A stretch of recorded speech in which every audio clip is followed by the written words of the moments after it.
પાટણ એક સમયે અહલ્યાવાડ પ્રદેશ ગણાતો હતો તે રાજ્યના રાજા સિદ્ધરાજ જયસિંહ હતા ત્યારે રાજ્યનું પાટનગર પાટણ હતું। 11મી સદીમાં રાજા સિદ્ધરાજ જયસિંહનું રાજ્ય હાલ શેટલાવીર મહારાજની છત્રછાયામાં દગાવાડિયા ગામ વસેલા છે। વિજાપુરના દગાવાડિયા ગામનો સ્થાપના દિવસ ઉજવાયો હતો। મહેસાણાના વિસનગર અને કુકરવાડાની વચ્ચે આવેલ વેરાણ જગ્યામાં ચોર લૂંટારોનો ત્રાસ હતો। અહીંથી પસાર થતા મુસાફરો અને ગામ લોકોએ રાજા સિદ્ધરાજ જયસિંહને વિનંતી કરી કે અમારા વિસ્તારમાં ચોર લૂંટારોનો ત્રાસ વધી રહ્યો છે ત્યારે પાટણ રાજ્યમાં દિવાન તરીકે ફરજ બજાવતા દરંગજી ચૌધરી અને બીજા સૈનિકો આ વેરાણ જગ્યાએ આવી ખીજડાનું ઝાડ નીચે વસવાટ કરતા તે દરમિયાન શેટલાવીર મહારાજે દરંગજી ચૌધરીને કહ્યું કે તું અહીં ગામ વસાવ, હું તારા વંશ અને વારસદારોની રક્ષા કરીશ।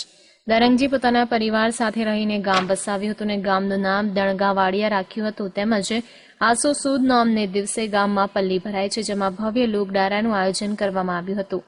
તેમાં હરિભાઈ નરસિંહભાઈ ચૌધરી પરિવાર, વિજાપુરના ધારાસભ્ય, વિસનગરના ધારાસભ્ય, માણસાના તેમજ મોટી સંખ્યામાં ગ્રામજનો હાજર રહ્યા હતા।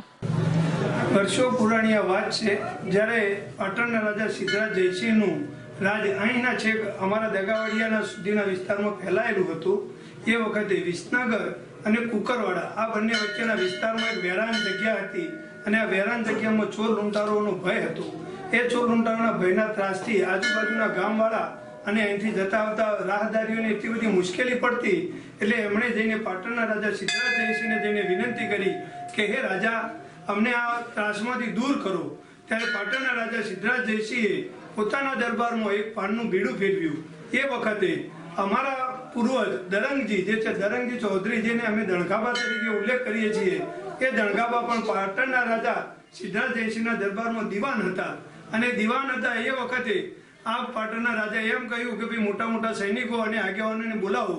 ત્યારે બધાને બોલાવી અને પાનનું પીડું ફેરવ્યું। એ વખતે રાજાએ કહ્યું કે ભાઈ આ વિસ્તારમાં ખૂબ જ ત્રાસ છે તો તમે ત્યાં કોણ થાય છે? એ વખતે અમારા દરંગજી એટલે કે દણગાબા એમને પાનનું બીડું ઝડપ્યું અને એમને કહ્યું કે હું સૈનિકોને લઈ અને જઈ અને ત્રાસ દૂર કરું। ત્યારે તે દરંગજી 25 જેવા ઘોડા લઈ અને એમના સૈનિકોનો રસાલો લઈ અને વિસનગરથી આ બાજુ કુકરવાડાની વચ્ચે આવ્યા। એ વખતે આ વેરાન જગ્યામાં એક લબુક લેબડી હતી। એ લબુક લેબડીની જોડે દરંગજીએ એક ખીજડાનું નાનું બોટવું હતું ત્યાં આગળ એક નાનું વાડોલિયું બનાવ્યું અને વાડોલિયાએ પોતાના ઘોડા બોધ્યા અને પછી જો ગણ્યો એમના પોતાના સૈનિકો સાથે વિરામ કરતા હતા। એ વખતે જરાક નિંદર આવી ગઈ તો એ વખતે ઘોડાના જે ચોકઠો હતો અને ડાબડા હતા એ ખુલી ગયા અને દરંગજીનો ઢોલિયો ઊંધો પાડી દીધો। તો દરંગજીને વિનંતી કરી કે આપ કોણ છો, આવું કેમ કરો છો?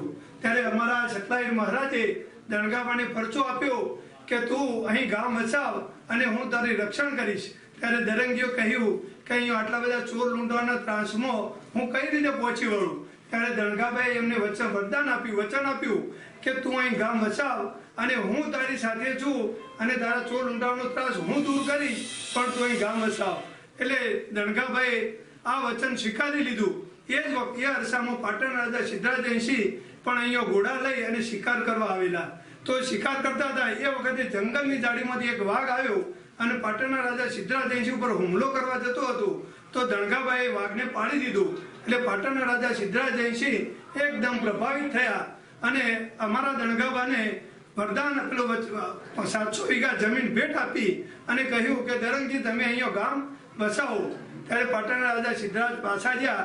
એ વખતે અમારા દણગાબા પાછા જઈ અને ત્યાં જઈ અને રાજાને ભર દરબારમાં કહ્યું કે હું મારા પરિવાર કુટુંબ કબીલા સાથે ત્યાં ગામ વસાવવા તૈયાર છું અને તેઓ પાટણ રહેતા હતા ત્યાંથી પોતાના કુટુંબ કબીલાને લઈ અને અહીંયા આવ્યા અને 1120ની સાલમાં 1120 થી 1143ની સાલના વચ્ચેના ગાળામાં જ્યારે અહીંયા આવ્યા ત્યારે એમને એમના પોતાના પરિવાર સાથે આવ્યા અને ફાગણ સુદ 14 એટલે કે ઓડીના આગળના દિવસે આ ગામનું તોરણ બોધ્યું અને ત્યાં આગળ શેટલાવીર મહારાજની પૂજા કરી અને પૂજા અર્ચના કરી। એ પૂજા અર્ચના ફાગણ સુદ 14ના દિવસે આજ સુધી પણ અમે કાયમ કરતા આવીએ છીએ। બરેસી પરમાર સાથે લાઈવ ગુજરાત ન્યૂઝ વિજાપુર।